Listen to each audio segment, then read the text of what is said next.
അവനെ എവിടെ കൊണ്ടുപോവാ? അമ്മായിയമ്മ വീട്ടിലേക്ക്. എന്താ താനും പോരുന്നോ? ഓ, നീ കൊണ്ടുപോകും അല്ലേ? അതൊന്ന് കാണണമല്ലോ. എടാ, SP യും DGP IG യും പോലും മാമ്പിള്ളിക്കാരുടെ മുമ്പിൽ വെറും പുല്ല. അപ്പോഴാ നിന്നെ പോലൊരു പീക്കിരി SI.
എന്റെ ദൈവമേ, ഇനി എന്തൊക്കെയോ സംഭവിക്കാൻ പോണേ.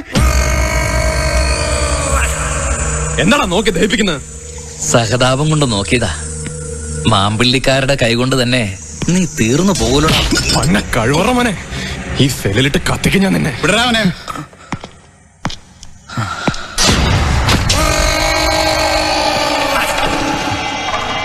വന്ന് കേറുന്നതിന് മുമ്പേ അങ്ങ് ഡെപ്യൂട്ടി കൊണ്ടാവല്ലേ, ഇറക്കി വിടറാവരെ. ഓ വിടാം സാർ. ACP ഓർഡർ ഇട്ട പിന്നെ SIക്ക് എന്താ കാര്യം? പക്ഷെ ഓർഡർ ഒന്ന് എഴുതി തന്നാ കൊള്ളാം. എന്തിന്? നേരിട്ട് വന്ന് പറഞ്ഞാലും പോരല്ലയോ? നിനക്കെന്നെ അറിയില്ല, ഞാൻ ആള് ഇത്തിരി മോശമാ. ഇറക്കി വിടറാ കോപ്പേ. ദേ, നിന്റെ തന്തയുടെ തനി സ്വഭാവം നീ എന്നോട് കാണിക്കല്ലേ. അയ്യോ, തന്തയ്ക്ക് വിളിക്കല്ലേ സാർ. അങ്ങേര് പാവം വയസ്സാം കാലത്ത് വീട്ടിലിരുന്നോട്ടെ. ഇക്കണക്കിന് പോയാൽ അയാൾ വീട്ടിലിരിക്കുന്ന പോലെ നിനക്കും വീട്ടിലിരിക്കേണ്ടി വരും. അതെങ്ങനെ? എടാ, മക്കള് നന്നാവണമെങ്കിൽ തന്തമാരും നന്നാകണം. ക്ഷമിക്കണം സാർ, എനിക്ക് തന്തമാരില്ല, ഒരു തന്തേ ഉള്ളൂ, അയ്യപ്പൻ നായർ. നിർത്തടാ. കൈക്കൂലി കേസ് ഡിസ്മിസൽ ആയിട്ട് നിന്റെ തന്തയുടെ പേരെന്താ? സത്യവാൻ അയ്യപ്പൻ നായർ. അയാളെ കണക്കൊരു വൃത്തികെട്ട റാസ്കലിനെ എന്റെ ഡിപ്പാർട്ട്മെന്റ് ജീവിതത്തിൽ ഞാൻ ഇതുവരെ കണ്ടിട്ടില്ല. അയാളെ മോൻ ഇവനെ പോലൊരു ദണ്ഡി ആയില്ലെങ്കിലേ അത്ഭുതമുള്ളൂ. വേണ്ട സാർ, ഇനി എന്നെ വിഷമിപ്പിക്കുന്ന വർത്താനം പറയരുത്. ഞാൻ എന്ത് വേണമെങ്കിൽ ചെയ്യാം. പക്ഷെ അതിനു മുമ്പ് എന്റെ അവസ്ഥ സാർ ഒന്ന് മനസ്സിലാക്കണം. ഒരു മിനിറ്റ് എന്റെ കൂടെ വന്ന് എനിക്ക് പറയാനുള്ള കേൾക്കാൻ മനസ്സ് കാണിക്കണം സാർ, പ്ലീസ്.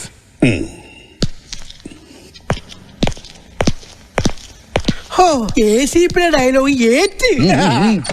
ആ, എന്തുകൊണ്ടാ നിനക്ക് പറയാനുള്ളത്? പറഞ്ഞു തോലക്കെ.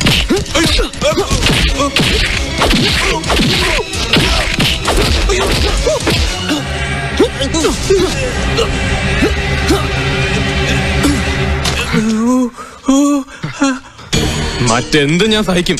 എന്റെ തന്തയ്ക്ക് പറഞ്ഞോണ്ടല്ലോ, തല ഞാൻ വെട്ടും. അതിന് DGP ആണോ ഹോം മിനിസ്റ്റർ ആണോ ഏത് കോപ്പനാണോ ഞാൻ നോക്കില്ല. എന്റെ അച്ഛനെ കൈക്കൂലിക്കാരനാക്കി ഡിസ്മിസ് ചെയ്യിക്കാൻ താനൊക്കെ കൂടെ കളിച്ച കളി അച്ഛനോട് പറഞ്ഞിട്ടുണ്ട്. 24 മണിക്കൂറിനകം നിന്റെ തൊപ്പി ഞാൻ തെറിപ്പിക്കും. നിന്റെ കൈയും കാലും ഞാൻ തല്ലി ഒടിക്കൂടാ കഴിവറ പോലെ. താൻ പൊളുത്തും 24 മണിക്കൂർ വേണ്ടോ? മിനിറ്റ് വെച്ച് തന്റെ തൊപ്പി ഞാൻ തെറിപ്പിക്കട്ടെ. അതിനുള്ള തെളിവ് എന്റെ കയ്യിലുണ്ട്. അതിനെ പറ്റി ആൾക്കാരുണ്ട്. തനി കാണണോ? മുഖ്യമന്ത്രിയുടെ സ്പെഷ്യൽ ഓർഡറിലാണ് ഞാൻ ഇവിടെ ജോയിൻ ചെയ്തത്. അറിയാലോ, അദ്ദേഹത്തിന്റെ ഏറ്റവും വലിയ നോട്ടപ്പുള്ളിയാ താൻ. മാമ്പള്ളിക്കാരോട് ചേർന്ന് താൻ ചെയ്ത തെമ്മാടത്തിലൊക്കെ എണ്ണി എണ്ണി അക്ക വിട്ട് അങ്ങ് എത്തിയിട്ടുണ്ട്. ഇനി എന്റെ ഒരു ഫോൺ കോൾ കൂടെ മതി. എന്താ വേണോ? മര്യാദയ്ക്ക് പോയ ACP അകത്തേക്ക് കൊള്ളാം. ഇല്ല രണ്ടിലൊന്നും അറിഞ്ഞിട്ടേ സഞ്ജീവ് പിന്മാറത്തുള്ളൂ. എന്ത് വേണം സർ? സാറ് പറയും പോലെ ചെയ്യാം. നിന്റെ ഇഷ്ടം പോലെ ആയിക്കോട്ടെ, പക്ഷേ CM-നെ കൊണ്ട് എന്നെ ഉപദ്രവിപ്പിക്കരുത്.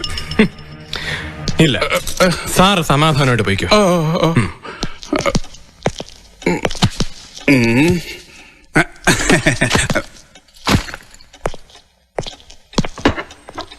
കുഞ്ഞിരാമ, എന്തോ എന്നെ ഒന്നും ചെയ്യരുത്. താൻ ഇവിടെ നടന്നത് വല്ലതും കണ്ടോ? കണ്ടു. കണ്ടില്ല. താനൊന്നും കണ്ടിട്ടില്ല. ഒന്നും കണ്ടിട്ടില്ല. ACP അനിരുദ്ധൻ ഞാൻ ഏറ്റവും കൂടുതൽ ബഹുമാനിക്കുന്ന ഒരു ഓഫീസറാണ്. ഞങ്ങൾ തമ്മിൽ ഒരു പ്രശ്നമില്ല. ഒരു പ്രശ്നമില്ല. പിന്നെ ഓ, തന്റെ ഈ തെങ്ങിലും പനയിലും ഒരേ സമയം കയറി ചെത്തുന്ന പരിപാടി ഉണ്ടല്ലോ, അതങ്ങ് നിർത്തിയാ. നിർത്തി. ചെത്തേ നിർത്തി. എന്റെ ദൈവമേ. ഓ,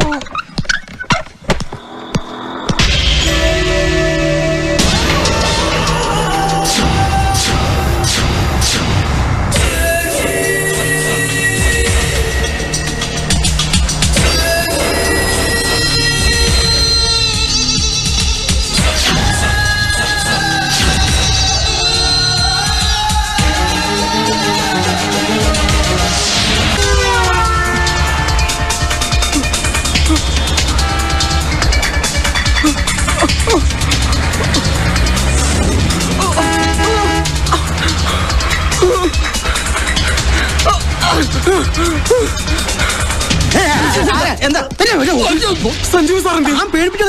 സാർ ആശുപത്രിയില്ല. ആശുപത്രിയിലോ? എന്ത് പറ്റി? അപ്പൊ വിവരമൊന്നും അറിഞ്ഞില്ലേ? പുറപ്പെട്ടു പോയ നമ്മുടെ കമ്മീഷണർ 3 സാറ് തിരിച്ചു വന്നു. ഇവിടെ വന്നു. വന്നോന്നു മുഴുവൻ ഭ്രാന്തുമായിട്ടല്ലേ വന്നത്. ആദ്യം കണ്ടപ്പോ ഞാൻ ആളെ മനസ്സിലായില്ല. അലർച്ച കേട്ടപ്പോ ആളെ പിടികിട്ടി. ആ രൂപം ഒന്ന് കാണണം. ഭ്രാന്ത് മൂത്ത് സഞ്ജീവ് സാറിനെ കൊങ്ങയ്ക്കാൻ പിടിച്ചില്ലേ?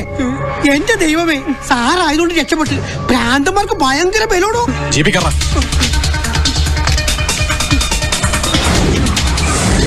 എന്നോട് ക്ഷമിച്ചെന്നൊന്ന് പറയടാ. ഇനിയിപ്പോ എന്ത് പറഞ്ഞിട്ടും കാര്യമൊന്നുമില്ലല്ലോ. ബാറിൽ വെച്ച് നീ ഒരു പെഗ് അടിച്ചോളാൻ പറഞ്ഞപ്പോ ഞാനൊരു 4-5 വീശി. അതെന്റെ തെറ്റി. ആ ഫിറ്റിന്റെ പുറത്ത് സംഭവിച്ചു പോയതാ. അങ്കത്തിലിരുത്തിയൽ കൊങ്കത്തടങ്ങൾ കരപങ്കരം കൊണ്ടോടി പ്രാണനാഥോയ് സതിച്ച ദൈവമേൽ രക്ഷപ്പെട്ട കമ്മീഷണർ അന്നോ അതും രക്ഷപ്പെട്ട. അതെങ്ങനെ രക്ഷപ്പെടും? താക്കോൽ എന്റെ കയ്യിലില്ലേ? ഇനിയുള്ളതല്ല കള്ളത്താക്കോലല്ല ഉണ്ടായില്ല. ഇതൊന്ന് തുറന്നു നോക്കിയാല് അത് അതിനുള്ള ധൈര്യം ആളില്ല.